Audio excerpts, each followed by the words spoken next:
ਵਾਹਿਗੁਰੂ ਵਾਹਿਗੁਰੂ ਵਾਹਿਗੁਰੂ ਵਾਹਿਗੁਰੂ ਵਾਹਿਗੁਰੂ। ਸ੍ਰੀ ਵਾਹਿਗੁਰੂ ਸਾਹਿਬ ਜੀ। ਤਨਾਸਰੀ ਮਹਲਾ ਚੌਥਾ। ਹਰ ਹਰ ਬੂੰਦ ਭਏ ਹਰ ਸੁਆਮੀ, ਹਮ ਚਾਤ੍ਰਿਕ ਬਿਲਲ ਬਿਲਲਾਤੀ। ਹਰ ਹਰ ਕਿਰਪਾ ਕਰਹੁ ਪ੍ਰਭ ਆਪਨੀ, ਮੁਖ ਦੇਵੋ ਹਰ ਨਿਮਖਾਤੀ। ਹਰ ਹਰ ਬੂੰਦ ਭਏ ਹਰ ਸੁਆਮੀ, ਹਮ ਚਾਤ੍ਰਿਕ ਬਿਲਲ ਬਿਲਲਾਤੀ।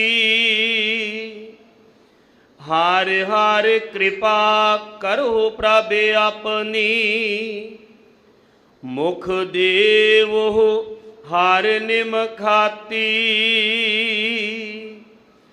ਹਰ ਬਿਨ ਰਹਿ ਨਾ ਸਕੋ ਇਕ ਰਾਤੀ, ਜਿਉ ਬਿਨ ਅਮਲ ਅਮਲੀ ਮਰ ਜਾਈ ਹੈ, ਤਿਉ ਹਰ ਬਿਨ ਹਮ ਮਰ ਜਾਤੀ। ਹਰ ਬਿਨ ਰਹਿ ਨਾ ਸਕੋ ਇਕ ਰਾਤੀ, ਜਿਉ ਬਿਨ ਅਮਲ ਅਮਲੀ ਮਰ ਜਾਈ ਹੈ, ਤਿਉ ਹਰ ਬਿਨ ਹਮ ਮਰ ਜਾਤੀ। ਰਹਾਉ। ਵਾਹਿਗੁਰੂ ਜੀ ਕਾ ਖਾਲਸਾ, ਵਾਹਿਗੁਰੂ ਜੀ ਕੀ ਫਤਿਹ। ਗੁਰੂ ਦਰ ਤੇ ਹਾਜ਼ਰ ਗੁਰੂ ਸਵਾਰੇ ਖਾਲਸਾ ਜੀ, ਵਡਭਾਗੇ ਹੋ ਜੋ ਚੌਥੇ ਪਾਤਸ਼ਾਹ ਧੰਨ ਧੰਨ ਰਾਮਦਾਸ ਗੁਰ,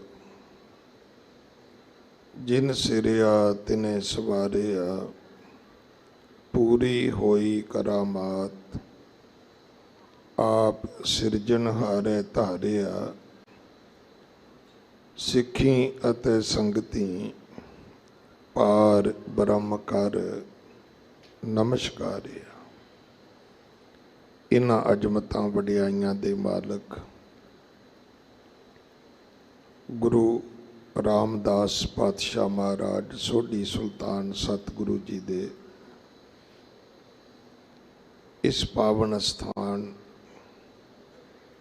ਸ਼੍ਰੀ ਹਰਿਮੰਦਰ ਸਾਹਿਬ ਦਰਬਾਰ ਸਾਹਿਬ ਦੀ ਯਾਤਰਾ ਕਰਦਿਆਂ ਅੰਮ੍ਰਿਤ ਸਰੋਵਰ ਦੇ ਇਸ਼ਨਾਨ ਕਰਦਿਆਂ ਆਪਣੇ ਲੋਕ ਪਰਲੋਕ ਦੇ ਸੁਖ ਦਾਤੇ ਸਤਿਗੁਰੂ ਛਤਰ ਚਵਰ ਤਖਤ ਦੇ ਮਾਲਕ ਸਤਿਗੁਰੂ ਧੰਨ ਧੰਨ ਧੰਨ ਸ਼੍ਰੀ ਗੁਰੂ ਗ੍ਰੰਥ ਸਾਹਿਬ ਪਾਤਸ਼ਾਹ ਮਹਾਰਾਜ ਜੀ ਦੇ ਹਜ਼ੂਰ ਆਪਣਾ ਜਨਮ ਸਫਲਾ ਕੀਤਾ ਹੈ। ਨਕਮਸਤਕ ਹੋਏ ਹੋ, ਗੁਰੂ ਦੀਆਂ ਪਰਿਕਰਮਾ ਕੀਤੀਆਂ ਨੇ, ਗੁਰੂ ਦੇ ਚਰਨ ਪਰਸੇ ਨੇ। ਅੰਮ੍ਰਿਤ ਬਾਣੀ ਦੀ ਵਰਖਾ ਨਾਲ ਆਪਣੇ ਆਪ ਨੂੰ ਸਰਸ਼ਾਰ ਕਰਨ ਦਾ ਯਤਨ ਕੀਤਾ ਹੈ। ਹੁਣ ਗੁਰਦੁਆਰਾ ਦੀਵਾਨ ਅਸਥਾਨ ਮੰਜੀ ਸਾਹਿਬ ਦੀ ਨਿਯਮਤ ਮਰਿਆਦਾ ਦੇ ਅਨੁਸਾਰ ਆਪਾਂ ਸਾਰੇ ਧੰਨ ਸ਼੍ਰੀ ਗੁਰੂ ਗ੍ਰੰਥ ਸਾਹਿਬ ਮਹਾਰਾਜ ਜੀ ਦੇ ਹਜ਼ੂਰ ਹਾਜ਼ਰੀਆਂ ਭਰ ਰਹੇ ਹਾਂ। ਸਮਾਂ ਹੈ ਹਰੀ ਦੇ ਮੰਦਰ ਵਿੱਚੋਂ पोथी परमेश्वर के थान विचों जो अज आवाजा आया है, जो पावन श्री मुख वाक धन श्री गुरु ग्रंथ साहब महाराज जी ने बख्शिया है, उस दी विचार दा जो अज दे फरमान दा मूल पाठ है,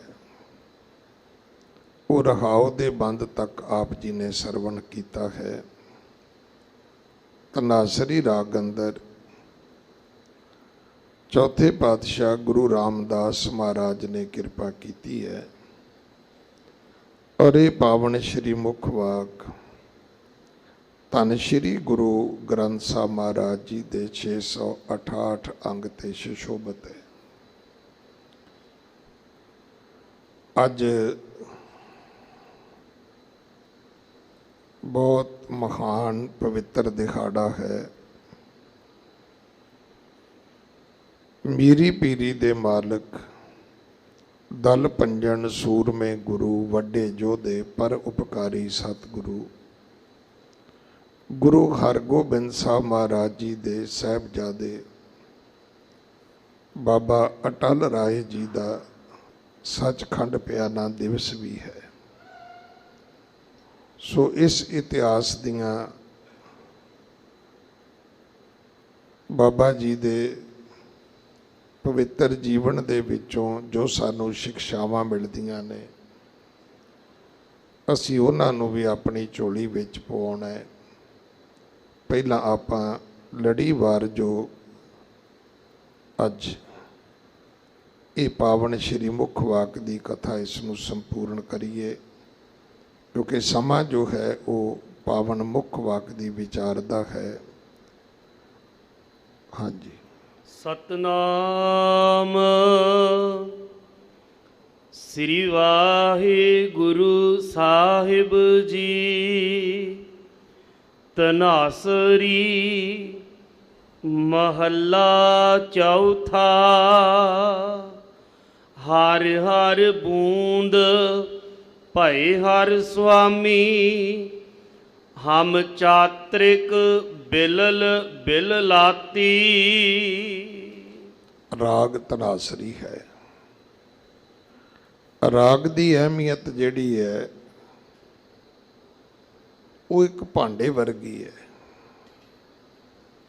और ये असी चंगी तरह जानते हैं कि वस्तु की कीमत के नाल नाल भांडे की कीमत, भांडे का आकार, भांडे की शेप बदलती रहती है। और ये असीं वेख्या है कि जिन्नी वस्तु कीमती होवे उन्नी भांडे की संभाल वध जाती है। गुरु पिता जी ने साडे ते बड़ी कृपा की। अगर पहली गल सानू समझ आ जाए कि बाणी गुरु है तो गुरु केवल ते केवल साडा बाणी है, फिर अगली गल समझ आ जाए कि सारी बाणी दे विच अमृत है, फिर ये जिहड़ा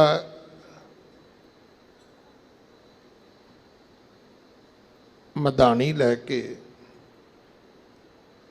ये वखरे वखरे लोगों ने रेड़का पा दिता, ये उदन ही खत्म हो जाएगा। अज भी तुसी सुनते होवोगे भाई साहब जी कोई शब्द दसो, कोई बाणी दसो, पुछो भी पहला किहड़ी पढ़ी है।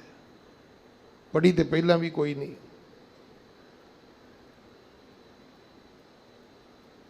असी बाणी का वपारीकरण करन पै गए और इहदे विच जिहड़े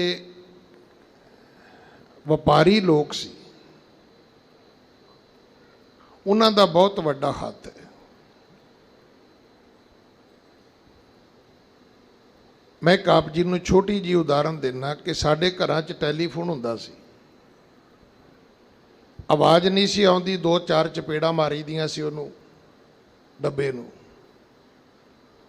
ਫਿਰ ਵੀ ਆਵਾਜ਼ ਨਾ ਆਉਣੀ ਤੇ ਫਿਰ 2-4 ਗਾਲੀਆਂ ਕੱਢੀ ਦੀਆਂ ਸੀ ਟੈਲੀਫੋਨ ਡਿਪਾਰਟਮੈਂਟ ਨੂੰ। ਪਰ ਕਦੇ ਮਾਰਕੀਟ ਤੋਂ ਜਾ ਕੇ 150 ਰੁਪਏ ਦਾ ਉਹ ਬਕਸਾ ਨਹੀਂ ਸੀ ਆਪਾਂ ਲਵਾਉਂਦੇ ਹੁੰਦੇ। ਪਰ ਹੁਣ MBA ਕਰਨ ਵਾਲੇ ਬੱਚਿਆਂ ਨੇ ਐਸੀ ਕਲਾ ਕਮਾਈ ਹੈ, ਤੁਸੀਂ ਨੋਟ ਕਰਿਓ ਕਿਸੇ ਬੰਦੇ ਦਾ ਟੈਲੀਫੋਨ ਦਾ ਬਿੱਲ ਓਨਾ ਨਹੀਂ ਹੈ ਜਿੰਨਾ ਉਹਦਾ ਇੰਸਟਰੂਮੈਂਟ ਦਾ ਬਿੱਲ ਹੈ। ਟੈਲੀਫੋਨ ਦਾ ਬਿੱਲ 1000 ਰੁਪਈਆ ਮਹੀਨਾ ਵੀ ਨਹੀਂ ਹੈ, ਪਰ ਜੇ ਟੈਲੀਫੋਨ ਦੇ ਇੰਸਟਰੂਮੈਂਟ ਦੀ ਗੱਲ ਕਰੀਏ ਤਾਂ ਲੱਖਾਂ ਦੇ ਵਿੱਚ ਹੈ। ਤੇ ਜੇ ਲੱਖਾਂ ਨੂੰ ਮਹੀਨਿਆਂ 'ਚ ਲੈ ਕੇ ਆਓਗੇ ਤੇ ਕਈ ਆਦਮੀ ਮੇਰੇ ਵਰਗੇ ਗਵਾ ਵੀ ਲੈਂਦੇ ਨੇ, ਤੋੜ ਵੀ ਲੈਂਦੇ ਨੇ, ਭਿਉਂ ਵੀ ਲੈਂਦੇ ਨੇ। ਉਹ 10,000 ਰੁਪਈਆ ਅੱਜ ਟੈਲੀਫੋਨ ਤੇ ਲਾਉਂਦੇ ਨੇ, ਕਾਲਾਂ ਤੇ ਨਹੀਂ ਲਾਉਂਦੇ। ਇੱਕ ਵੇਲਾ ਸੀ ਅਸੀਂ ਕਾਲਾਂ ਤੇ ਪੈਸੇ ਲਾਉਂਦੇ ਸੀ, ਡੱਬੇ ਤੇ ਨਹੀਂ ਸੀ ਲਾਉਂਦੇ। ਐਵੇਂ ਚਪੇੜਾਂ ਮਾਰੀ ਜਾਣੀਆਂ, ਨਾਲੇ ਕਹੀ ਜਾਣਾ ਰਿਸ਼ਤੇਦਾਰ ਨੂੰ, ਭਾਜੀ ਆਵਾਜ਼ ਨਹੀਂ ਆਉਂਦੀ। ਇਹ ਕੀ ਹੋਇਆ? ਇਹ ਵਪਾਰੀਕਰਨ ਹੋ ਗਿਆ। ਸਾਡੀ ਐਸੀ ਸੁਰਤੀ ਬਿਰਤੀ ਕਮਾਈ ਹੈ ਕਿ ਅਸੀਂ ਗੱਲਾਂ ਦੇ ਪੈਸੇ ਘੱਟ ਦਿੰਦੇ ਆ ਤੇ ਉਹ ਜਿਹੜਾ ਹੱਥ 'ਚ ਡੱਬਾ ਫੜਿਆ ਉਹਦੇ ਪੈਸੇ ਅਸੀਂ ਲੱਖਾਂ 'ਚ ਦੇਣ ਲੱਗ ਗਏ। ਇੱਦਾਂ ਹੀ ਸਾਡੇ ਨਾਲ ਹੋਈ ਹੈ। ਉਹ ਗੁਰਬਾਣੀ ਜਿਹੜੀ ਸਾਨੂੰ ਸੱਚੇ ਪਾਤਸ਼ਾਹ ਨੇ ਫ੍ਰੀ ਆਫ ਕਾਸਟ ਦਿੱਤੀ ਹੈ, ਬਾਣੀ ਦੀ ਕੋਈ ਕੀਮਤ ਨਹੀਂ ਹੈ, ਪਰ ਅੱਜ ਤੁਹਾਡੇ ਸਾਹਮਣੇ ਹੈ ਕਿ ਬਾਣੀ ਦਾ ਵਪਾਰੀਕਰਨ ਕਰ ਦਿੱਤਾ ਗਿਆ। ਔਰ ਉਹਨੇ, ਮੈਂ ਬਹੁਤੀ ਉਹਦੀ ਵਿਆਖਿਆ ਵਿੱਚ ਨਾ ਜਾਵਾਂ ਕਿਉਂਕਿ ਸਮੇਂ ਦੀ ਇੱਕ ਆਪਣੀ ਸੀਮਾ ਹੈ। ਮੈਂ ਫਿਰ ਬੇਨਤੀ ਕਰਾਂ, ਬਾਣੀ ਗੁਰੂ ਹੈ ਤੇ ਗੁਰੂ ਕੇਵਲ ਤੇ ਕੇਵਲ ਬਾਣੀ ਹੈ। ਇਹ ਗੱਲ ਮੈਂ ਨਹੀਂ ਕਹੀ, ਇਹ ਗੱਲ ਮੇਰੇ ਸਤਿਗੁਰੂ, ਵੱਡੇ ਸਤਿਗੁਰੂ ਗੁਰੂ ਨਾਨਕ ਸਾਹਿਬ ਨੇ ਆਖੀ। ਉਹਨਾਂ ਨੇ ਆਖਿਆ ਸੀ ਸ਼ਬਦ ਗੁਰੂ ਹੈ। ਜਦੋਂ ਸਾਰੀ ਆਪਾਂ ਸਿੱਖੀ ਦੀ ਪੜਚੋਲ ਕਰਾਂਗੇ ਤਾਂ ਤੁਹਾਨੂੰ ਇੱਕੋ ਹੀ ਗੱਲ ਸਮਝ ਆਵੇਗੀ ਕਿ ਅਗਰ ਗੁਰੂ ਨਾਨਕ ਸਾਹਿਬ ਇਸ ਧਰਤੀ ਤੇ ਕੋਈ ਬੇਸ਼ਕੀਮਤੀ ਚੀਜ਼ ਲੈ ਕੇ ਆਏ ਨੇ ਤਾਂ ਸਿਰਫ ਕੇਵਲ ਤੇ ਕੇਵਲ ਗੁਰਬਾਣੀ ਹੈ। ਵੇਖੋ, ਇਹ ਜਿਹੜੇ ਸ਼ਬਦ ਨੇ ਨਾ, ਇਹਨਾਂ ਸ਼ਬਦਾਂ ਦੀ ਸਾਨੂੰ ਰਿਜ਼ਰਵੇਸ਼ਨ ਲੈ ਕੇ ਆਉਣੀ ਚਾਹੀਦੀ ਹੈ ਕਿ ਕਿਹੜੀ ਗੱਲ ਕਿੱਥੇ ਕਹਿਣੀ ਹੈ। ਜਿਹਦਾ ਮਾਰਕੀਟ ਵਿੱਚ ਮੁੱਲ ਪੈ ਜਾਏ ਉਹ ਸ਼ਬਦ ਕਦੇ ਬੇਸ਼ਕੀਮਤੀ ਨਹੀਂ ਹੋ ਸਕਦਾ। ਜਿਹਦੀ ਤੁਸੀਂ ਖੁਦ ਕੀਮਤ ਦੱਸ ਰਹੇ ਹੋ ਵੀ ਇੰਨੇ ਕਰੋੜ ਲੱਗੇ ਜੀ, ਇੰਨੇ ਲੱਖ ਲੱਗੇ ਜੀ, ਇੰਨੇ ਹਜ਼ਾਰ ਲੱਗੇ ਜੀ, ਫਿਰ ਕਹਤਾ ਬੇਸ਼ਕੀਮਤੀ ਹੈ। ਕਿਵੇਂ ਬੇਸ਼ਕੀਮਤੀ ਹੋਈ ਬਈ? ਤੁਸੀਂ WhatsApp ਤੇ ਬਿੱਲ ਪਾ ਦਿੱਤਾ ਕਿ ਅਸੀਂ ਇੰਨੇ ਦੀ ਚੀਜ਼ ਭੇਟਾ ਕਰ ਰਹੇ ਹਾਂ ਤੇ ਥੱਲੇ ਲਿਖੀ ਜਾਂਦੇ ਬੇਸ਼ਕੀਮਤੀ ਹੈ। ਜਾਂ ਤੇ ਸਾਨੂੰ ਆਪ ਨੂੰ ਨਹੀਂ ਪਤਾ ਤੇ ਜਾਂ ਜਿਹੜੇ ਸਾਹਮਣੇ ਵਾਲੇ ਨੇ ਅਸੀਂ ਇਹ ਸਮਝਦੇ ਵੀ ਉਹਨਾਂ ਨੂੰ ਨਹੀਂ ਪਤਾ। ਅਗਰ ਕੋਈ ਬੇਸ਼ਕੀਮਤੀ ਵਸਤੂ ਸੰਸਾਰ ਵਿੱਚ ਸਾਨੂੰ ਮਿਲੀ ਹੈ ਤਾਂ ਉਹ ਗੁਰਬਾਣੀ ਹੈ। ਔਰ ਇਹ ਗੁਰਬਾਣੀ ਗੁਰੂ ਨਾਨਕ ਸਾਹਿਬ ਲੈ ਕੇ ਆਏ ਸੀ। ਔਰ ਉਹਨਾਂ ਨੇ ਇਸ ਤੋਂ ਵੱਡੀ ਗੱਲ ਵੀ ਸਾਨੂੰ ਦੱਸੀ ਹੈ, ਉਹ ਕਿ ਭਾਈ ਜੈਸੀ ਮੈਂ ਆਵੇ ਖਸਮ ਕੀ ਬਾਣੀ। ਹੁਣ ਉੱਥੇ ਇਹ ਵੀ ਆਉਂਦਾ ਵੀ ਉਹ ਕਹਿੰਦੇ ਵੀ ਮੈਂ ਲਿਆਉਂਦਾ ਨਹੀਂ ਆ, ਆਉਂਦੀ ਹੈ। ਜਿਵੇਂ ਗੁਰੂ ਨਾਨਕ ਸਾਹਿਬ ਸੰਸਾਰ ਤੇ ਆਏ ਨਹੀਂ ਸੀ, ਭੇਜੇ ਗਏ ਸਨ। ਸੁਣੀ ਪੁਕਾਰ ਦਤਾਰ ਪ੍ਰਭ, ਗੁਰੂ ਨਾਨਕ ਜਗ ਮਾਹੇ ਪਠਾਇਆ। ਪਰਮਾਤਮਾ ਨੇ ਉਹਨਾਂ ਨੂੰ ਘੱਲਿਆ ਸੀ ਤੇ ਉਹਨਾਂ ਦੇ ਰਾਹੀਂ ਫਿਰ ਬਾਣੀ ਘੱਲੀ ਉਹਨਾਂ ਨੇ। ਪੂਰਾ ਸਿੱਖ ਧਰਮ ਤੁਸੀਂ ਪੜ੍ਹ ਕੇ ਵੇਖ ਲਓ, ਸਾਰਾ ਧਰਮ ਇਸ ਗੱਲ ਤੇ ਆ ਕੇ ਰੁਕ ਗਿਆ ਹੈ ਕਿ ਬਾਣੀ ਉਚਾਰੀ ਜਾਂਦੀ ਰਹੀ, ਬਾਣੀ ਲਿਖੀ ਜਾਂਦੀ ਰਹੀ, ਬਾਣੀ ਸੰਭਾਲੀ ਜਾਂਦੀ ਰਹੀ। ਬਾਣੀ ਦੇ ਗ੍ਰੰਥ ਦੀ ਸੰਪਾਦਨਾ ਵਾਸਤੇ 43 ਸਾਲ ਜਿਨ੍ਹਾਂ ਦੀ ਉਮਰ ਹੈ ਗੁਰੂ ਅਰਜਨ ਸਾਹਿਬ, ਉਹਨਾਂ ਨੇ 4 ਸਾਲ ਆਪਣੇ ਜੀਵਨ ਦੇ ਇਸ ਸੇਵਾ ਤੇ ਲਾਏ। 4 ਸਾਲ ਇੱਥੇ ਅੰਮ੍ਰਿਤਸਰ ਸਾਹਿਬ ਦੇ ਵਿੱਚ ਰਹਿੰਦੇ ਆ। ਕੋਈ ਉਦਾਹਰਨ ਦੇ ਦਿਓ ਕਿ ਕਦੇ 4 ਸਾਲਾਂ ਵਿੱਚ ਉਹ ਰਾਮਸਰ ਸਾਹਿਬ ਤੋਂ ਕਿਤੇ ਦੂਰ ਗਏ ਹੋਣ, ਈਵਨ ਆਪਣੇ ਘਰ ਵੀ ਗਏ ਹੋਣ, ਤਾਂ ਜਾਂ ਦਰਬਾਰ ਸਾਹਿਬ ਆਏ ਨੇ ਤੇ ਜਾਂ ਰਾਮਸਰ ਬੈਠ ਕੇ ਉਹਨਾਂ ਨੇ ਇਸ ਗ੍ਰੰਥ ਦੀ ਸੰਪਾਦਨਾ ਕਰਵਾਈ ਹੈ। ਇਹ ਕੀਮਤ ਦੱਸਦੀ ਹੈ ਗੁਰਬਾਣੀ ਦੀ। ਫਿਰ ਜਿਹੜਾ ਸਭ ਤੋਂ ਸੁੰਦਰ ਸਥਾਨ ਬਣਿਆ ਸ਼੍ਰੀ ਹਰਿਮੰਦਰ ਸਾਹਿਬ। ਅੱਜ ਵੀ ਜਦੋਂ ਤੁਸੀਂ ਆਉਂਦੇ ਹੋ ਤੁਹਾਡੇ ਮੁਖ ਤੋਂ ये गुरु के बचन अपने आप निकलते ने कि डिठै सभे थाव नहीं तुद जिहिया। तो चाहिदा तो यही सीगा भी बाबा जी, बाबा बुढ़ा जी इत्थे ते असीं बवांगे। तो दसो फिर ग्रंथ साहब का प्रकाश पहली मंजिल ते कर दईए। हुण तुसीं ये तो नहीं ना कह सकते भी उदों पहली मंजिल हुंदी नहीं सी। जिथे हर की पौड़ी का पाठ चलदा है कि इस ग्रंथ का प्रकाश उत्थे नहीं सी हो सकता, हो सकता सी। गुरु अर्जन साहब कहते भी थल्ले तो असीं बवांगे, तो बाणी उच्ची है, इहनूं उच्चे थां कर दिओ। जिवें अज तुसीं वेख्या ही है, जिन्ने सो काल्ड महापुरख ने वो कमरे का बूहा खोल के बैठे हुए ने। तो जे पुछो गुरु ग्रंथ साहब, नहीं जी उन्हां दे दर्शन तो टाइम नाल ही हुंदे ने। भी तुहाडे टाइम नाल क्यों नहीं हुंदे? तुहाडे को खुले तुरे फिरदे ने। बाबा जी नूं मिल लो, बाबा जी खुले ने ते महाराज नहीं खुले। इत्थों समझ आउंदी है कीमत दी कि गुरु अर्जन साहब महाराज ने जिथे आप बैठना सी उत्थे इस ग्रंथ साहब दा लिया के जिहड़ी मंजी साहब सी, जिहड़ा ग्रंथ साहब सी, वो लिया के उत्थे स्थापित कीता। अपनी थां ते गुरु ग्रंथ साहब दा प्रकाश कीता। अपने सीस वाला चवर इस बाणी ते उत्ते ग्रंथ ते झुलाया। आप वखरे होके बैठे, अपने आराम करन वाली, अपने सौण वाली थां ते गुरु ग्रंथ साहब जी का सुखासन किया। फिर इस तो वध आपां नूं किहड़ी गल जिहड़ी नहीं समझ आउंदी। फिर दमदमा साहब इस बीड़ नूं संपूर्ण किया। फिर हजूर साहब जाके इहनूं मत्था टेकिया। सारा धर्म ही गुरबाणी ते घुमदा। इउं लगदा है कि 10 गुरु साहबान केवल ते केवल, केवल ते केवल सानू गुरु ग्रंथ साहब जी की महानता दसन आए, सानू इहदे लड़ लाउण आए, सानू इस बाणी का जो पवित्र ये जिहड़ा बेशकीमती मुल है, सानू ये दसन आए और ये समझाउण आए, सिखा किते बाणी ना छड्ड के बह जाई। ते अज उही बाणी दे लई सिख पुछ रहा है, भाई साहब किहड़ा पाठ करिए? तो मैं कदे नहीं कहता हुंदा भी आ करो। मैं पुछदा ना भी पहला किहड़ा कीता है? नहीं, पहला तो कोई नहीं कीता। भी कोई पहला कीता, कोई तेरा एक्सपैरीमेंट हैगा, कोई तजर्बा हैगा कि जपजी साहब करदा सी जी, फोड़े निकलण लग गए। सुखमणी साहब करदा सी जी, सिर च सिकरी पै गई। तो हुण दसो किहड़ा करिए? कीता तो कख भी नहीं असी। पढ़िया तो जपजी साहब भी नहीं है, पढ़ी तो सोदर भी नहीं है, पढ़िया तो सौण लग्या सोहला भी नहीं है, पढ़िया तो जाप साहब भी नहीं है, पढ़ी तो चौपाई भी नहीं है, पढ़िया तो आनंद साहब भी नहीं है। तो फिर दसो आप इन्नी गरीबी, अज साडी गरीबी जिहड़ी है ना, वो गुरबाणी वल्लों है, अमीरी पैसे वल्लों है। और पैसे वाली अमीरी नूं असीं अज वड्याउणा शुरू कर दिता है। सो मैं बेनती करा, बाणी गुरु है, केवल गुरु ही बाणी है। और ये चेता रखना, सारी बाणी विच अमृत है। कोई धन श्री गुरु ग्रंथ साहब का शब्द ऐसा नहीं जिहदा पुण्य फल घट होवे कि ये पढ़ोगे इहदा पुण्य फल घट है जी, इहदा पढ़ोगे पुण्य फल घट है जी, इहदा ये पढ़ोगे इहदा पुण्य फल ज़्यादा है जी। जिहड़ा व्यक्ति ये गल्लां करदा है वो ठीक नहीं करदा। सारी बाणी गुरु है। जिदन सानू ये गल समझ आ गई, उस तो बाद साडे जीवन की ट्यूनिंग ठीक होएगी, डायरैक्शन ठीक होएगी। ये चेता रखना। देखो साडी गलती सिर्फ इन्नी है कि कुछ नशे दे आदि आदमी बेड़ी विच बह गए तो सारी रात ही चप्पू मारते रहे। तो जदों सवेर होई एक दूजे नूं पुछदे कित्थे पहुंचे, वो कहंदे किते भी नहीं। कहंदे क्यों? कहंदे यार वो जिहड़े रस्सा सी बेड़ी वाला तो खोलिया ही नहीं, जिहड़े किले नाल बेड़ी बधी सी, जिहड़े कुंडे नाल बधी सी, वो रस्सा तो खोलिया ही नहीं। साडी असी जिहड़े बाणी पढ़ते भी हैं, जिहड़े धर्म कर्म करते भी हैं, साडी डायरैक्शन ठीक नहीं है।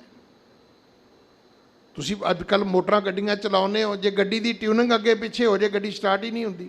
नवी बैटरी की करेगी तो बाकी सारा कुछ नवा की करेगा। सब तो पहली लोड़ है कि असी एकाग्र चीत होइए, सावधान होइए, असी गुरमुख बणीए, गुरु वाले पासे मुख करिए। ਔਰ ਅਸੀਂ ਆਪਣੇ ਜੀਵਨ ਵਿੱਚ ਇੱਕ ਗੱਲ ਦ੍ਰਿੜ ਕਰ ਲਈਏ ਕਿ ਮੈਨੂੰ ਜੋ ਕੁਝ ਮਿਲਣਾ ਹੈ ਧੰਨ ਸ਼੍ਰੀ ਗੁਰੂ ਗ੍ਰੰਥ ਸਾਹਿਬ ਜੀ ਤੋਂ ਮਿਲਣਾ ਹੈ। ਬਾਬਾ ਆਨੰਦ ਸਿੰਘ ਜੀ ਇਹੀ ਗੱਲ ਕਹਿੰਦੇ ਰਹੇ ਕਿ ਜਿਹਦੀ ਗੁਰੂ ਗ੍ਰੰਥ ਸਾਹਿਬ ਤੋਂ ਪੂਰੀ ਨਹੀਂ ਪਈ, ਸੰਸਾਰ ਦੇ ਲੋਕੋ ਦੀ ਕਿਤੇੋਂ ਨਹੀਂ ਪੈਣੀ। ਕੋਈ ਹੈ ਦੁਨੀਆ ਵਿੱਚ ਜਿਹਨੇ ਗੁਰੂ ਗ੍ਰੰਥ ਸਾਹਿਬ ਤੋਂ ਬਿਨਾਂ ਕੁਝ ਪਾ ਲਿਆ ਹੋਵੇ? ਜਿਨ੍ਹਾਂ ਨੇ ਗੁਰੂ ਗ੍ਰੰਥ ਸਾਹਿਬ ਤੋਂ ਪਾਇਆ ਹੈ, ਉਹ ਵੀ ਸਾਨੂੰ ਮੁੜ ਕੇ ਗੁਰੂ ਗ੍ਰੰਥ ਸਾਹਿਬ ਦੇ ਨੇੜੇ ਨਹੀਂ ਜਾਣ ਦਿੱਤਾ। ਉਹਨਾਂ ਨੇ ਉਹ ਵੀ ਸਾਨੂੰ ਆਪਣੇ ਨਾਲ ਲੈ ਕੇ ਤੁਰਨ ਲੱਗ ਪਏ। ਸੋ ਸੱਚੇ ਪਾਤਸ਼ਾਹ ਮਹਾਰਾਜ ਨੇ ਕਿਰਪਾ ਕੀਤੀ ਹੈ। ਰਾਗ ਧਨਾਸਰੀ ਹੈ ਤੇ ਮਹੱਲਾ ਸਰੀਰ ਚੌਥੇ ਪਾਤਸ਼ਾਹ ਧੰਨ ਗੁਰੂ ਰਾਮਦਾਸ ਮਹਾਰਾਜ ਦਾ ਹੈ, ਜਿੱਥੋਂ ਇਸ ਬਾਣੀ ਦਾ ਉਚਾਰਨ ਹੋਇਆ ਹੈ। ਧੰਨ ਸ਼੍ਰੀ ਗੁਰੂ ਗ੍ਰੰਥ ਸਾਹਿਬ ਮਹਾਰਾਜ ਜੀ ਦੇ 668 ਅੰਗ ਤੇ ਸੁਸ਼ੋਭਿਤ ਹੈ। ਹਰ ਹਰ ਬੂੰਦ ਭਏ ਹਰ ਸੁਆਮੀ, ਹਮ ਚਾਤਰਕ ਬਿਲ ਲਾਤੀ। ਐ ਪ੍ਰਮਾਤਮਾ, ਮੇਰੇ ਵਾਸਤੇ ਤੂੰ ਇੱਕ ਸਵੰਤੀ ਬੂੰਦ ਹੈ ਤੇ ਇਸ ਸਵੰਤੀ ਬੂੰਦ ਵਾਸਤੇ ਮੈਂ ਦਿਨ ਰਾਤ ਤੜਫਦਾ। ਹਰ ਹਰ ਬੂੰਦ ਭਏ ਹਰ ਸੁਆਮੀ, ਹਮ ਚਾਤਰਕ। ਚਾਤਰਕ ਦਾ ਅਰਥ ਬਬੀਹਾ ਕਰ ਲਓ, ਪਪੀਹਾ ਕਰ ਲਓ, ਚਾਤਰਕ ਕਰ ਲਓ ਕਿ ਇਹਦੇ ਵਾਸਤੇ ਮੈਂ ਦਿਨ ਰਾਤ ਤੜਫਦਾ। ਬਿਲ ਲਾਤੀ ਤੋਂ ਅਰਥ ਹੈ ਤੜਫਣਾ, ਉਹਦੇ ਪ੍ਰਾਪਤੀ ਵਾਸਤੇ ਦਿਨ ਰਾਤ ਆਪਣੇ ਅੰਦਰ ਇੱਛਾ ਨੂੰ ਪ੍ਰਗਟ ਕਰਨਾ। ਹਾਂਜੀ। ਹਰ ਹਰ ਕਿਰਪਾ ਕਰਹੁ ਪ੍ਰਭ ਆਪਣੀ, ਮੁਖ ਦੇਵੋ ਹਰ ਨਿਮਖਾਤੀ। ਸਤਿਗੁਰੂ, ਹੇ ਹਰੀ, ਮੇਰੇ ਤੇ ਕਿਰਪਾ ਕਰੋ, ਇਹ ਸਵੰਤੀ ਬੂੰਦ ਮੇਰੇ ਮੁਖ ਵਿੱਚ ਦੇ ਦਿਓ। ਕਿੰਨੇ ਸਮੇਂ ਲਈ?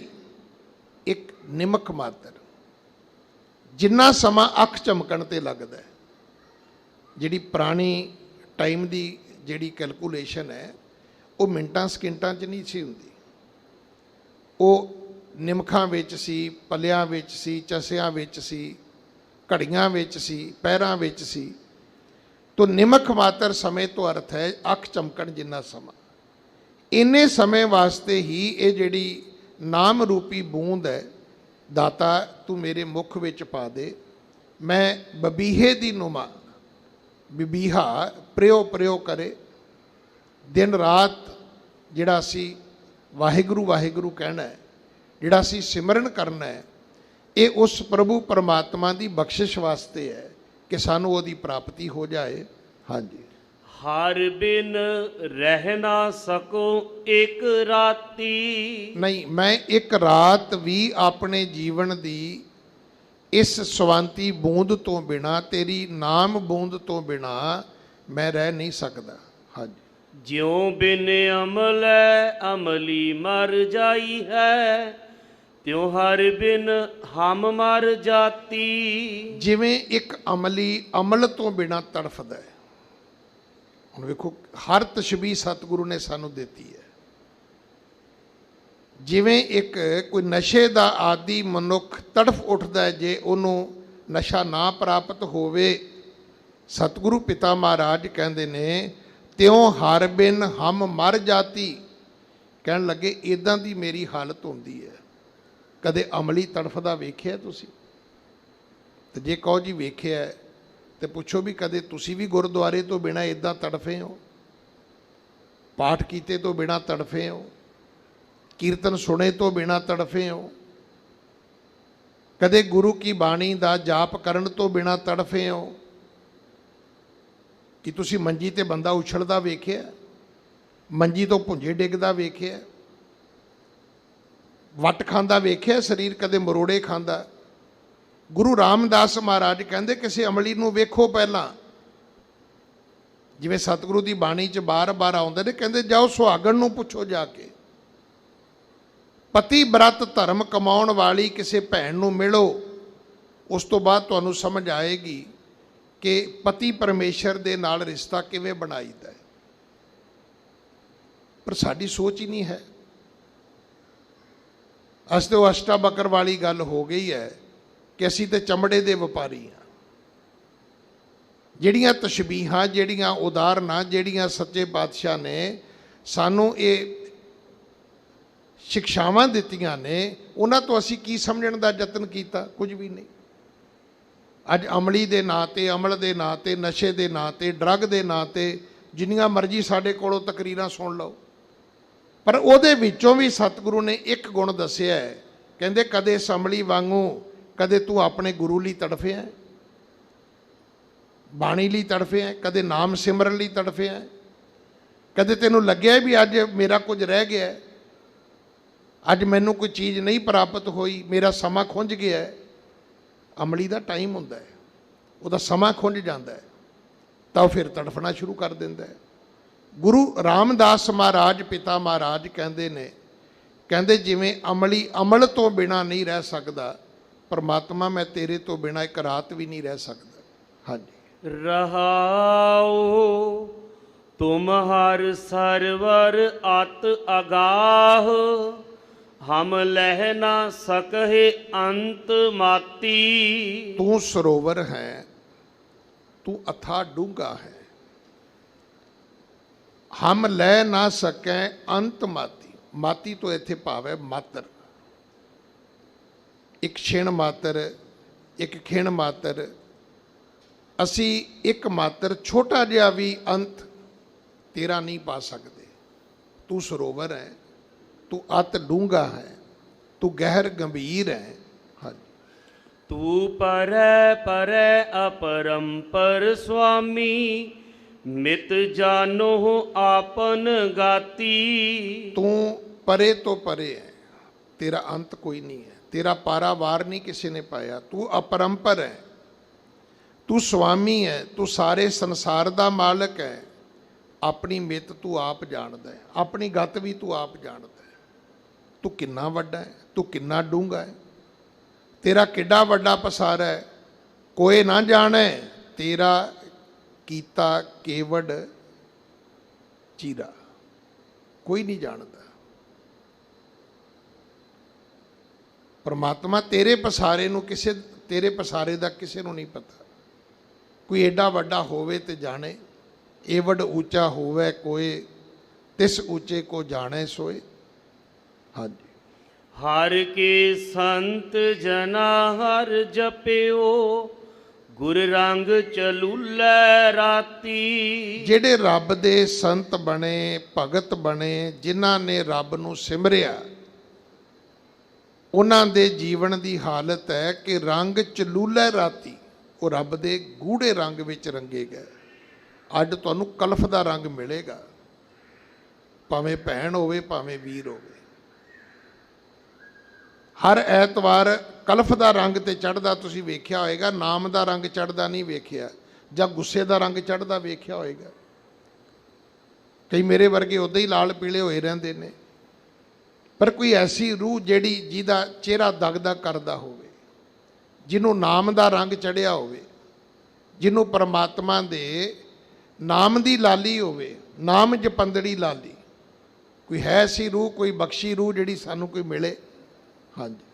ਹਰ ਹਰ ਭਗਤ ਬਣੀਆਤ ਸੋਭਾ, ਹਰ ਜਪਿਓ ਊਤਮ ਪਾਤੀ। ਹਰੀ ਪਰਮਾਤਮਾ ਦੀ ਭਗਤੀ ਹੀ ਸਭ ਤੋਂ ਵੱਡੀ ਅਤ ਸ਼ੋਭਾ, ਉੱਤਮ ਤੋਂ ਉੱਤਮ ਸ਼ੋਭਾ ਹੈ। ਹਰ ਜਪਿਓ ਊਤਮ ਪਾਤੀ, ਤੇ ਜਿਨ੍ਹਾਂ ਨੇ ਜਪਿਆ ਉਹਨਾਂ ਦੀ ਪਤ ਉੱਤਮ ਹੋ ਗਈ, ਉਹ ਸ੍ਰੇਸ਼ਟ ਹੋ ਗਏ, ਉਹ ਸ਼੍ਰੋਮਣੀ ਹੋ ਗਏ, ਸਭ ਤੋਂ ਵੱਡੇ ਹੋ ਗਏ, ਸਭ ਤੋਂ ਚੰਗੇ ਹੋ ਗਏ। ਉਹੀ ਪਤਵੰਤੇ ਆਖੇ ਜਾਂਦੇ ਨੇ। ਅੱਜ ਤੇ ਸ਼ਬਦ ਹੀ ਇਹ ਲੱਗਦਾ ਜਿੱਦਾਂ ਨਾ ਅਸੀਂ ਸਭ ਕੁਝ ਗਵਾ ਲਿਆ। ਉਦੋਂ ਮਹਾਰਾਜ ਦੀ ਹਜ਼ੂਰੀ 'ਚ ਕਹੀ ਜਾਂਦੇ ਜੀ ਪਤਵੰਤੇ ਨੇ ਜੀ।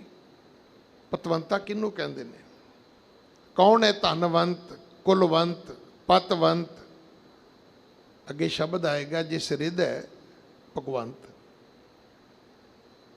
ਜਿਹਦੇ ਹਿਰਦੇ ਵਿੱਚ ਰੱਬ ਹੈ।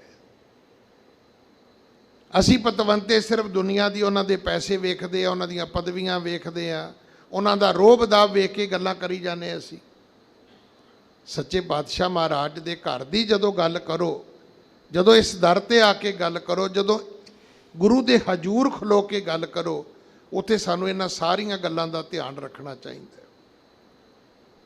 ਸੋ ਕੁਲਵੰਤ ਪਤਵੰਤ ਧਨਵੰਤ, ਇਹ ਸਾਰੀਆਂ ਬਖਸ਼ਿਸ਼ਾਂ ਸਿਰਫ ਉਹਨੂੰ ਹੈ ਜਿਹਦੇ ਹਿਰਦੇ ਵਿੱਚ ਉਸ ਪ੍ਰਭੂ ਪਰਮਾਤਮਾ ਦਾ ਵਾਸਾ ਹੈ। ਜਿੱਥੇ ਰੱਬ ਆਪ ਟਿਕਿਆ ਹੈ, ਉਹਨਾਂ ਦੀ ਜਿਨ ਹਰ ਜਪਿਓ ਊਤਮ ਪਾਤੀ, ਜਿਨ੍ਹਾਂ ਨੇ ਪਰਮੇਸ਼ਰ ਦਾ ਸਿਮਰਨ ਕੀਤਾ ਹੈ, ਭਗਤੀ ਕੀਤੀ ਹੈ। ਹਾਂਜੀ, ਆਪੇ ਠਾਕੁਰ ਆਪੇ ਸੇਵਕ, ਆਪ ਬਣਾਵੈ ਭਾਤੀ। ਉਹ ਠਾਕੁਰ ਮਾਲਕ ਵੀ ਆਪ ਹੈ, ਉਹ ਸੇਵਕ ਨੌਕਰ ਸਿੱਖ ਵੀ ਆਪ ਹੈ, ਗੁਰੂ ਵੀ ਆਪ ਹੈ। ਉਹ ਆਪ ਹੀ ਭਾਂਤ ਬਣਾਉਂਦਾ ਹੈ। ਕੋਈ ਵੀ ਜਿਹੜਾ ਤਰੀਕਾ ਹੈ, ਵਿਉਂਤ ਹੈ, ਹਰ ਬਨਾਵਟ ਬਣਾਉਣ ਵਾਲਾ ਰੱਬ ਆਪ ਹੈ। ਸਾਰੇ ਸੰਜੋਗ ਉਹ ਆਪ ਬਣਾਉਂਦਾ ਹੈ। ਆਪੇ ਗੁਰੂ ਹੈ, ਆਪੇ ਸਿੱਖ ਹੈ, ਤੇ ਆਪ ਹੀ ਉਹ ਨਾਮ ਜਪਣ ਦੀ ਉਹ ਇਹ ਸੰਜੋਗ, ਵਿਉਂਤ, ਇਹ ਵਿਧੀ, ਇਹ ਘੜੀ ਬਣਾਉਂਦਾ ਹੈ, ਤਰੀਕਾ ਬਣਾ ਦਿੰਦਾ ਹੈ ਕਿ ਸੱਚੇ ਪਾਤਸ਼ਾਹ ਆਪ ਹੀ ਮਿਹਰ ਕਰਦੇ ਨੇ। ਆਪਣੀ ਮਿਹਰ ਦੀ ਛੜੀ ਜਦੋਂ ਰੱਖਦੇ ਨੇ ਤੇ ਫਿਰ ਛੱਜੂ ਵਰਗੇ ਵੀ ਉਹ ਵੀ ਗੀਤਾ ਦੇ ਅਰਥ ਕਰਦੇ ਨੇ ਭਾਈ, ਉਹ ਵੀ ਗੀਤਾ ਦੇ ਸ਼ਲੋਕ ਪੜ੍ਹ ਲੈਂਦੇ ਨੇ। ਹਾਂਜੀ, ਨਾਨਕ ਜਨ ਤੁਮਰੀ ਸਰਨਾਈ, ਹਰ ਰਾਖੋ ਲਾਜ ਪਗਾਤੀ। ਨਾਨਕ ਜਨ ਤੁਮਰੀ ਸ਼ਰਨਾਈ। ਗੁਰੂ ਚੌਥੇ ਪਾਤਸ਼ਾਹ ਵੱਡੇ ਸਤਿਗੁਰਾਂ ਦਾ ਨਾਮ ਦਰਜ ਕਰਕੇ ਉਪਦੇਸ਼ ਦ੍ਰਿੜ ਕਰਾਉਂਦੇ ਨੇ ਕਿ ਦਾਸ ਨਾਨਕ ਤੁਹਾਡੀ ਸ਼ਰਨ ਵਿੱਚ ਹੈ, ਹਰ ਰਾਖੋ ਲਾਜ ਭਗਾਤੀ। ਸੱਚੇ ਪਾਤਸ਼ਾਹ ਆਪਣੇ ਦਰ ਦਾ ਭਗਤ ਜਾਣ ਕੇ, ਸੇਵਕ ਜਾਣ ਕੇ ਮੇਰੀ ਇੱਜ਼ਤ ਰੱਖ ਲੈਣੀ। ਹੁਣ ਪੱਤ ਕਿੰਨੇ ਰੱਖਣੀ ਹੈ? ਵਾਹਿਗੁਰੂ ਨੇ। ਲੱਜ ਕਿੰਨੇ ਰੱਖਣੀ ਹੈ? ਵਾਹਿਗੁਰੂ ਨੇ। ਸਾਰੀ ਬਖਸ਼ਿਸ਼ ਉਹਦੀ ਹੈ। ਔਰ ਇਹ ਗੱਲ ਸਾਨੂੰ ਬਾਰ-ਬਾਰ ਗੁਰਬਾਣੀ ਨੇ ਸਮਝਾਈ ਹੈ ਕਿ ਜਿਸ ਪਤ ਰੱਖੈ ਸੱਚਾ ਸਾਹਿਬ, ਨਾਨਕ ਮੇਟ ਨਾ ਸਕੈ ਕੋਈ।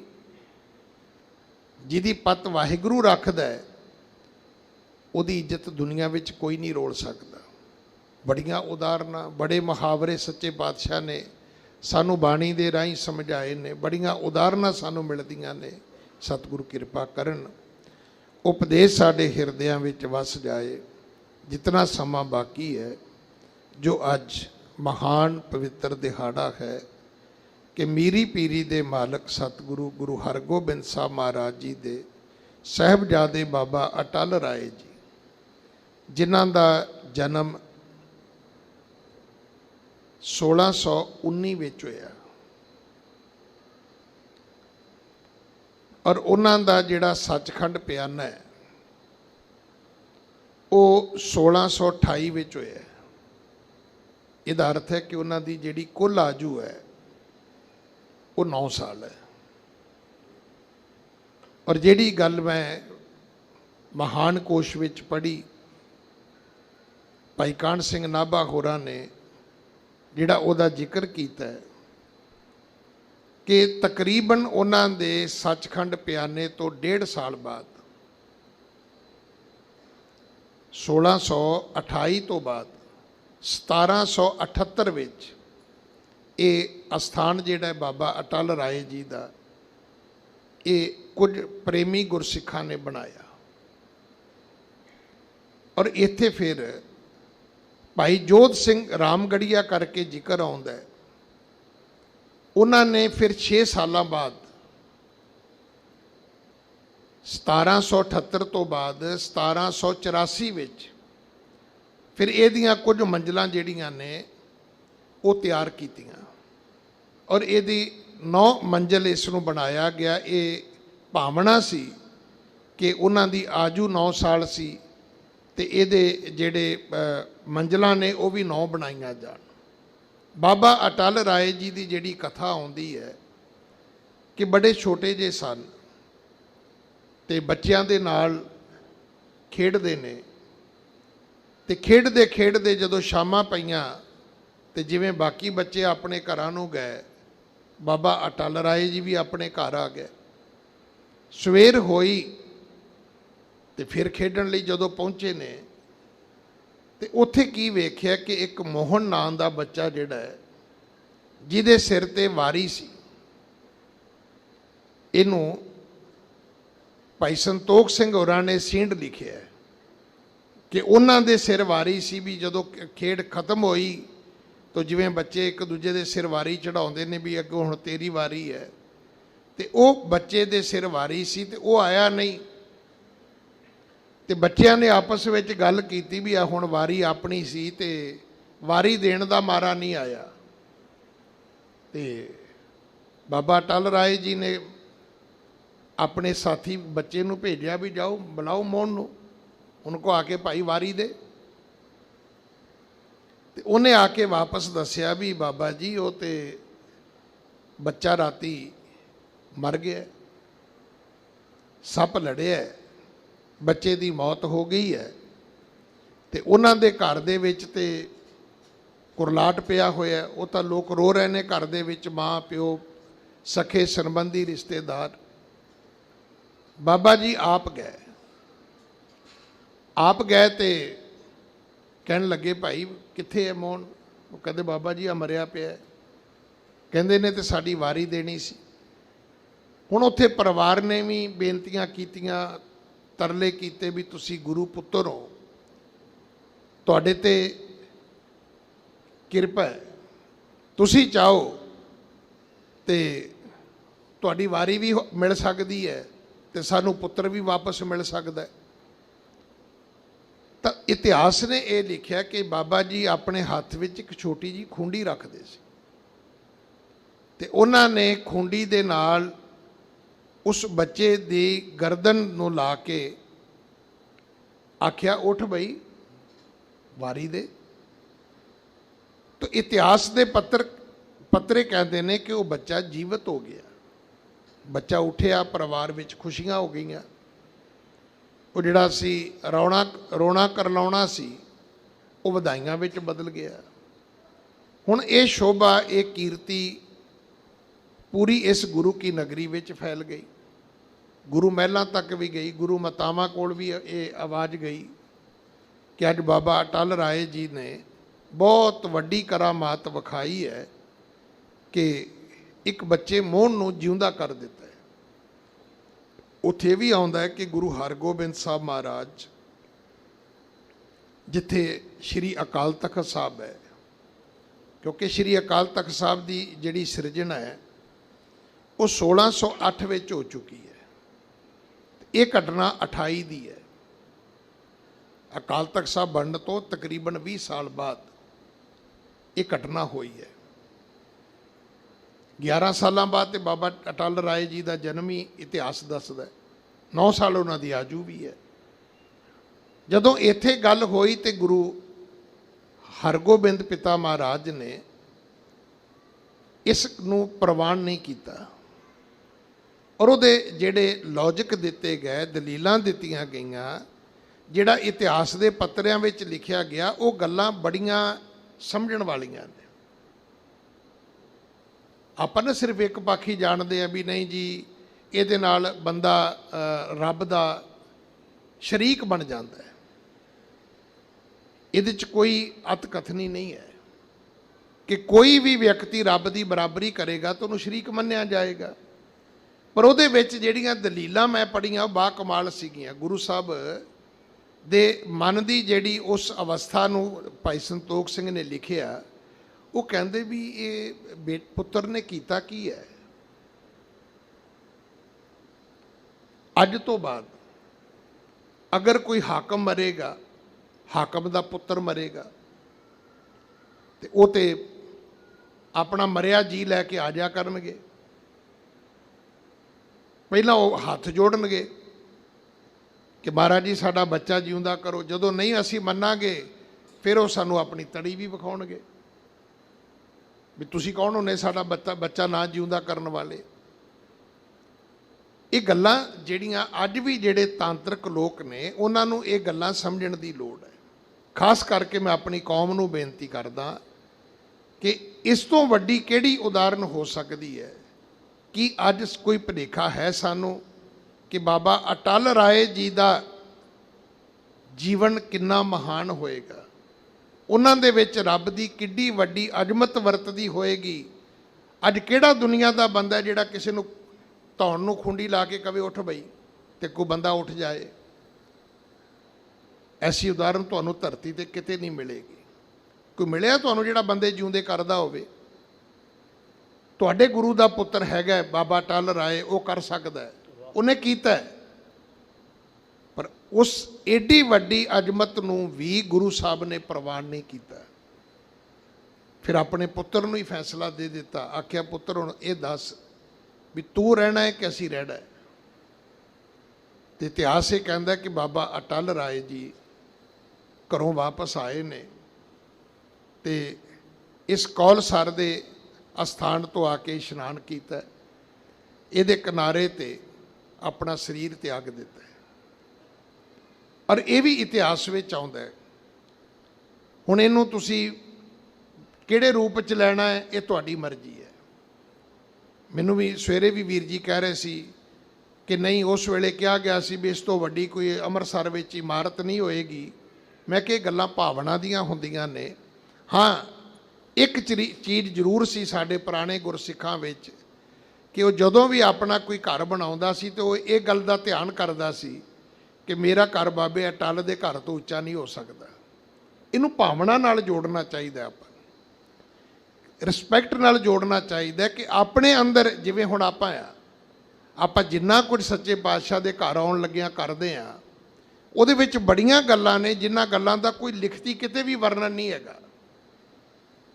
ਜਿਵੇਂ ਅੱਜ ਕੱਲ੍ਹ ਤੁਸੀਂ ਵੇਖਿਆ ਹੋਣਾ, ਉਹ ਬੱਚੇ ਨਿਕਰਾਂ ਪਾ ਕੇ ਤੁਰੇ ਆਉਂਦੇ ਨੇ, ਜੇ ਅਸੀਂ ਰੋਕਦੇ ਪਤਾ ਕੀ ਕਹਿੰਦੇ, ਕਿੱਥੇ ਲਿਖਿਆ ਹੈ? ਹੁਣ ਦੱਸੋ ਤੈਨੂੰ ਕਿੱਥੇ ਲਿਖਿਆ, ਵਿਖਾਈਏ ਬਈ। ਉਹ ਇੱਕ ਬੱਚਾ ਸੀ, ਉਹ ਕਹਿਣ ਲੱਗਾ ਜੀ ਅਸੀਂ ਤਾਂ ਮੰਦਿਰ ਜਾਂਦੇ ਹਾਂ, ਅਸੀਂ ਤਾਂ ਇੱਦਾਂ ਹੀ ਜਾਂਦੇ ਹਾਂ। ਤੇ ਮੈਂ ਕਿਹਾ ਭਾਈ ਮੰਦਿਰ 'ਚ ਤੇ ਫਿਰ ਨਾਗੇ ਸਾਧੂਆਂ ਦੀਆਂ ਮੂਰਤੀਆਂ ਵੀ ਹੁੰਦੀਆਂ, ਫਿਰ ਤੁਸੀਂ ਉੱਦਾਂ ਵੀ ਚਲ ਜਾਇਆ ਕਰੋ, ਸਾਨੂੰ ਕੀ ਇਤਰਾਜ਼ ਹੈ? ਸਾਨੂੰ ਕੀ ਇਤਰਾਜ਼ ਹੈ? ਪਰ ਇਹ ਗੱਲਾਂ ਇਹਨੂੰ ਕਹਿੰਦੇ ਨੇ ਗੁਰਮਤ ਸਾਚੀ ਹੁਜਤ ਦੂਰ। ਇਹ ਹੁਜਤ ਸਾਨੂੰ ਨਹੀਂ ਕਰਨੀ ਚਾਹੀਦੀ। ਮੰਦਿਰ ਜਾਓ, ਮਸਜਿਦ ਜਾਓ, ਚਰਚ ਜਾਓ, ਜਿਨ੍ਹਾਂ ਥਾਵਾਂ ਨੂੰ ਰੱਬ ਦੇ ਘਰ ਮੰਨ ਲਿਆ ਗਿਆ ਹੈ, ਉੱਥੇ ਰੱਬ ਦੀ ਭਾਵ ਭਾਵਨੀ ਨਾਲ ਜਾਓ। ਉੱਥੇ ਐਸੀਆਂ ਗੱਲਾਂ ਕਰਨੀਆਂ ਸ਼ੋਭਨੀਕ ਨਹੀਂ। ਕੋਈ ਸਾਧੂ, ਕੋਈ ਸੰਤ, ਕੋਈ ਭੇ, ਕੋਈ ਮਹਾਪੁਰਖ ਕਿਸ ਤਰ੍ਹਾਂ ਸੰਸਾਰ ਮਹਾਤਮਾਵਾਂ ਦੀ ਥਾਂ ਤੇ ਵੀ ਜੇ ਕੋਈ ਜਾਵੇ ਤੇ ਉਹਨੂੰ ਵੀ ਅਦਬ ਨਾਲ ਜਾਣਾ ਚਾਹੀਦਾ, ਸਨਮਾਨ ਨਾਲ ਜਾਣਾ ਚਾਹੀਦਾ। ਪਤਾ ਨਹੀਂ ਉਹ ਕਿਸ ਰੰਗ ਦੇ ਵਿੱਚ ਰੰਗੀਆਂ ਰੂਹਾਂ ਕਿੱਦਾਂ ਉਹ ਵਿਚਰੀਆਂ ਹੋਣਗੀਆਂ ਸੰਸਾਰ ਵਿੱਚ। ਪਰ ਜਿਹੜਾ ਸਾਨੂੰ ਸਿੱਖਣਾ ਚਾਹੀਦਾ, ਮੈਂ ਫਿਰ ਬੇਨਤੀ ਕਰਾਂ, ਹਰ ਚੀਜ਼ ਲਿਖਤ ਵਿੱਚ ਨਹੀਂ ਹੈ, ਹਰ ਚੀਜ਼ ਤੁਹਾਡੇ ਅਦਬ ਦੇ ਵਿੱਚ ਹੈ। ਬਸ ਇਹ ਸਮਝ ਲੈਣਾ, ਜਿਹੜਾ ਸਿੱਖੀ ਦਾ ਇਹ ਪਾਠ ਹੈ ਨਾ ਕਿ ਜਿਨ ਮਨ ਭਾਉ ਕਰੋ ਕਿਰਪਾ, ਜਿਨ ਮਨ ਭਾਉ ਤਿਨਾ ਮਨ ਭਾਉ। ਜਿਹਦੇ ਅੰਦਰ ਅਦਬ ਨਹੀਂ, ਚੇਤਾ ਰੱਖਣਾ ਉਹਦੇ ਅੰਦਰ ਪਿਆਰ ਨਹੀਂ ਹੈ। ਬੇਅਦਬ ਬੰਦਾ ਮਤ ਢੌਂਗ ਕਰੇ ਕਿ ਮੈਂ ਗੁਰੂ ਨੂੰ ਪਿਆਰ ਕਰਦਾ। ਜੇ ਤੂੰ ਗੁਰੂ ਨੂੰ ਪਿਆਰ ਕਰਦਾ ਹੋਵੇਂ ਤੇ ਪਿਆਰ ਦੀ ਪਹਿਲੀ ਪੌੜੀ ਹੈ, ਉਹ ਹੈ ਅਦਬ। ਜਿਹੜਾ ਆਪਣੇ ਮਾਂ ਪਿਓ ਨੂੰ ਮੱਥਾ ਹੀ ਨਹੀਂ ਟੇਕਦਾ, ਉੱਠ ਕੇ ਸਵੇਰੇ ਗੋਡੀ ਹੱਥ ਨਹੀਂ ਲਾਉਂਦਾ, 2 ਮਿੰਟ ਜਾ ਕੇ ਉਹਨਾਂ ਦੇ ਕੋਲ ਨਹੀਂ ਬੈਠਦਾ, ਤੁਸੀਂ ਕੀ ਸੋਚਦੇ ਵੀ ਉਹ ਆਪਣੇ ਮਾਂ ਪਿਓ ਨੂੰ ਪਿਆਰ ਕਰਦਾ ਹੋਏਗਾ? ਨਾ, ਉਹ ਪਿਆਰ ਨਹੀਂ ਕਰਦਾ। ਹੋ ਸਕਦਾ ਪੈਸੇ ਦੇ ਪ੍ਰੈਸ਼ਰ ਵਿੱਚ ਉਹ ਉਹਦਾ ਰੱਖ ਰਖਾਵ ਤੇ ਜ਼ਰੂਰ ਕਰਦਾ ਹੋਵੇ, ਵੀ ਉਹਨੂੰ ਕੋਈ ਨੌਕਰ ਰੱਖਦਾ, ਕੋਈ ਨਰਸ ਰੱਖਤੀ, ਕੋਈ ਡਾਕਟਰ ਰੱਖਤਾ, ਕੋਈ ਉਹਨਾਂ ਨੂੰ ਮੇਡ ਰੱਖ ਦਿੱਤੀ। ਇੱਕ ਬਹੁਤ ਵੱਡਾ ਧਨਾੜ ਆਦਮੀ, ਮੈਂ ਉਹਨੂੰ ਪੁੱਛਿਆ, ਮੈਨੂੰ ਕਹਿੰਦਾ ਗਿਆਨੀ ਜੀ ਮੇਰੇ 2 ਘੰਟੇ ਸਵੇਰੇ ਮਾਂ ਦੇ ਕਮਰੇ 'ਚ ਲੱਗਦੇ ਨੇ। ਮੈਂ ਕੀ ਕਰਦਾ ਹੈ? ਕਹਿੰਦਾ ਮੈਂ ਆਪਣੇ ਮਾਂ ਦੇ ਕਮਰੇ ਦੀ ਸਫਾਈ ਕਰਦਾ। ਮੈਂ ਸਾਰੇ ਨੌਕਰ ਹਟਾ ਦਿੱਤੇ ਨੇ, ਮੇਰੀ ਸਾਰੀ ਕੋਠੀ 'ਚ ਨੌਕਰ ਕੰਮ ਕਰਦੇ ਨੇ, ਪਰ ਮੇਰੀ ਮਾਂ ਦੇ ਕਮਰੇ ਦੀ ਚਾਦਰ, ਸਰਾਣਾ, ਉਹਨਾਂ ਦਾ ਬਾਥਰੂਮ ਸਾਫ਼ ਕਰਨਾ ਆਪਣੇ ਹੱਥੀਂ ਕਰਨਾ ਹੈ, ਹਰ ਚੀਜ਼। ਹੁਣ ਇਹਨੂੰ ਕਹਿੰਦੇ ਨੇ, ਆਪਾਂ ਕਹਿ ਸਕਦੇ ਹਾਂ ਕਿ ਉਹ ਬੱਚਾ ਆਪਣੀ ਮਾਂ ਨੂੰ ਪਿਆਰ ਕਰਦਾ ਹੈ ਤੇ ਮਾਂ ਦੇ ਕਮਰੇ ਦਾ ਜਾ ਕੇ ਉਹ ਇਹ ਸਾਰਾ ਕਾਰਜ ਵੀ ਕਰਦਾ ਹੈ। ਸੋ ਇਸ ਕਰਕੇ ਜਿਨ੍ਹਾਂ ਦੇ ਅੰਦਰ ਅਦਬ ਹੀ ਨਹੀਂ ਆਇਆ, ਮਤ ਸੋਚਣਾ ਕਿ ਉਹ ਗੁਰੂ ਨੂੰ ਪਿਆਰ ਕਰਨ ਵਾਲੇ ਨੇ। ਤੇ ਜੇ ਪਿਆਰ ਹੀ ਨਹੀਂ ਹੈ ਤਾਂ ਫਿਰ ਇਹ ਚੇਤਾ ਰੱਖਣਾ ਕਿ ਸਾਚ ਕਹੂੰ ਸੁਣ ਲਿਹੋ ਸਭੈ ਜਿਨ ਪ੍ਰੇਮ ਕੀਓ ਤਿਨ ਹੀ ਪ੍ਰਭ ਪਾਇਓ। ਤੋ ਗੁਰੂ ਦਾ ਅਦਬ ਸਾਡੇ ਵਿੱਚ ਆਵੇ।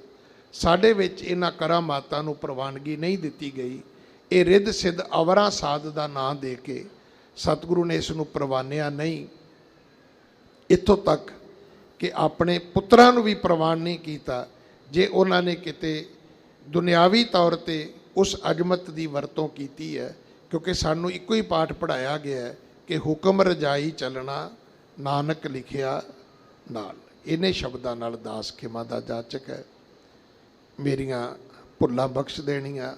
ਸਤਿਗੁਰੂ ਜੀ ਦਾ ਧੰਨ ਸ਼੍ਰੀ ਗੁਰੂ ਗ੍ਰੰਥ ਸਾਹਿਬ ਮਹਾਰਾਜ ਜੀ ਦਾ ਕੋਟਾਨ ਕੋਟ ਸ਼ੁਕਰ ਜਿਨ੍ਹਾਂ ਨੇ ਕਿਰਪਾ ਕੀਤੀ ਹੈ ਆਪਣੀ ਗੋਦ ਵਿੱਚ ਬਿਠਾ ਕੇ ਇਹ ਦੋ ਸ਼ਬਦ ਬੋਲਣ ਦੀ ਦਾਤ ਬਖਸ਼ੀ ਹੈ। ਆਪ ਸੰਗਤ ਦਾ ਧੰਨਵਾਦ ਜੋ ਹਮੇਸ਼ਾ ਪਿਆਰ ਅਸੀਸ ਬਖਸ਼ਦੇ ਹੋ। ਸਿੰਘ ਸਾਹਿਬ ਗਿਆਨੀ ਜਗਤਾਰ ਸਿੰਘ ਜੀ ਹੈਡ ਗ੍ਰੰਥੀ ਸ਼੍ਰੀ ਦਰਬਾਰ ਸਾਹਿਬ ਜੀ ਦਾ ਧੰਨਵਾਦ ਜੋ ਸਮਾਂ ਵੰਡ ਕਰਦੇ ਆਪ ਜੀ ਦੇ ਦਰਸ਼ਨ ਕਰਵਾਉਂਦੇ ਨੇ। ਮੈਂ ਅਰਦਾਸ ਕਰਦਾ ਸੱਚੇ ਪਾਤਸ਼ਾਹ ਉਹਨਾਂ ਨੂੰ ਸਿਹਤ ਜਾਬੀ ਦੇਣ। ਗੁਰੂ ਰਾਮਦਾਸ ਮਹਾਰਾਜ ਆਪ ਕਿਰਪਾ ਕਰਕੇ ਉਹਨਾਂ ਤੋਂ ਆਪਣੇ ਘਰ ਦੀ ਸੇਵਾ ਲੈਣ। ਸੋ ਆਓ ਫਤਿਹ ਬੁਲਾਉਣ ਤੋਂ ਪਹਿਲਾਂ ਜੋ ਸ਼ਬਦ ਦੀਆਂ ਦੋ ਅੰਤਲੀਆਂ ਪੰਕਤੀਆਂ ਨੇ ਉਹਨਾਂ ਦਾ ਪਾਠ ਸਰਵਣ ਕਰੀਏ। ਹਾਂਜੀ। ਆਪੇ ਠਾਕੁਰ ਆਪੇ ਸੇਵਕ ਆਪ ਬਨਾਵੈ ਭਾਤੀ। ਨਾਨਕ ਜਨ ਤੁਮਰੀ ਸਰਣਾਈ। ਹਰ ਰਾਖੋ ਲਾਜ ਪਗਾਤੀ। ਵਾਹਿਗੁਰੂ ਜੀ ਕਾ ਖਾਲਸਾ ਵਾਹਿਗੁਰੂ ਜੀ ਕੀ ਫਤਿਹ। ਵਾਹਿਗੁਰੂ ਜੀ ਕਾ ਖਾਲਸਾ ਵਾਹਿਗੁਰੂ ਜੀ ਕੀ ਫਤਿਹ। ਸ਼ੇਰੇ ਪੰਜਾਬ ਗੁਰਬਾਣੀ YouTube ਚੈਨਲ ਨੂੰ ਵੱਧ ਤੋਂ ਵੱਧ ਸਬਸਕ੍ਰਾਈਬ ਕਰੋ ਤੇ ਇਸ ਤੇ ਗੁਰਬਾਣੀ ਸ਼ਬਦ ਕੀਰਤਨ ਤੇ ਇਤਿਹਾਸ ਨਾਲ ਵੱਧ ਤੋਂ ਵੱਧ ਜੁੜ ਕੇ ਆਨੰਦ ਮਾਣੋ ਤੇ ਆਪਣੀ ਜ਼ਿੰਦਗੀ ਨੂੰ ਸਫਲ ਕਰੋ। ਵਾਹਿਗੁਰੂ ਜੀ ਕਾ ਖਾਲਸਾ ਵਾਹਿਗੁਰੂ ਜੀ ਕੀ ਫਤਿਹ।